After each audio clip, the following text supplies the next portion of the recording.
একটা যুবক ছেলে আইসা আসরের নামাজের সময় নামাজ পড়ে, আমি মাদ্রাসার বাউন্ডারির পাশে বসে আছি, মোলাকাত করলো। আমার এক বন্ধু নিয়ে আসলো, বলে হুজুর এই যুবক আপনার পাগল। বলে হুজুর আমি 16টা বছর ঢাকার বারান্দায় বারান্দায় কাজ করছি আর ঘুমাইছি, কত কষ্ট করেছি। আল্লাহ তাআলা এই দিনের পথে আনছে, আমি আপনাকে দেখার বড় পাগল। 2000 সাল থেকে আল্লাহ আমাকে হেদায়েতের পথে আনছে বয়ানের মাধ্যমে।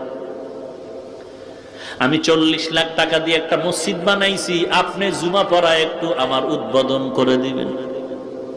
কথায় কথায় বলে হুজুর এই বাউন্ডারি কিসের? আমি বললাম এটা একটা মাদ্রাসা হচ্ছে। এত কম জায়গা কেন? আমি বললাম পুরাটাই ছিল, টাকা নাই।